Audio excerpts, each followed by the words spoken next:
Nurse Jules here. This is Recovering 8813, where I cover the hard truths in the biology and neuroscience over addiction, PTSD, and recovery.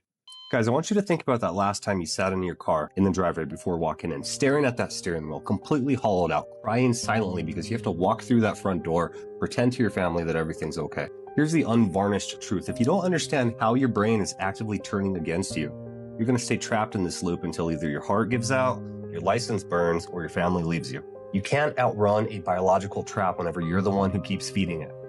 Now let's talk about hardware. As humans, we love to flex our cerebral cortex. It's the crown jewel.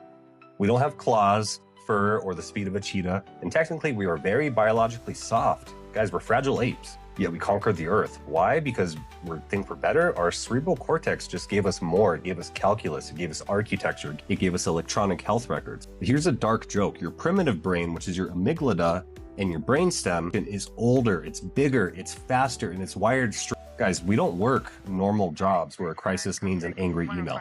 We spend 12, 16 hours a day keeping that reptilian survival brain locked and loaded, screaming on high alert. You scan rooms for exits, you watch hands for weapons, you smell a code brown even before it hits the hall. We're training your amygdala to stay hyper-vigilant because letting your guard down for 5 seconds means somebody dies or you do. Meanwhile, your exhausted cerebral cortex is desperately trying to stay civilized.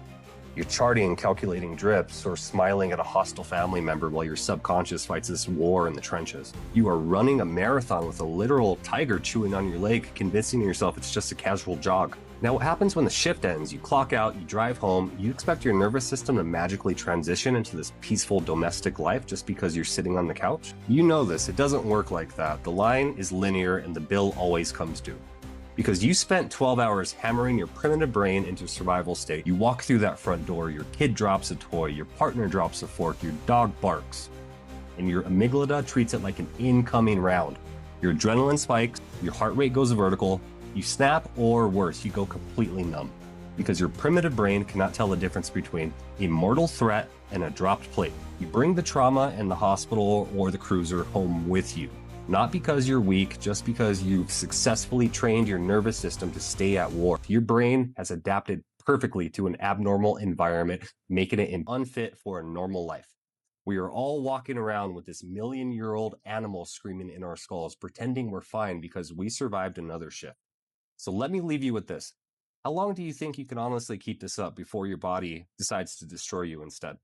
If you're working a high-stress job, you're in the right place here. Here at Recovering 8813, we dive down into deep, real neuroscience behind body trauma, PTSD, addiction, and true recovery, so you can actually start to retrain your brain. Drop a comment below with your breaking point. Hit that subscribe for more raw clinical truths. Share this video with a first responder who needs to hear it. I'll see you in the next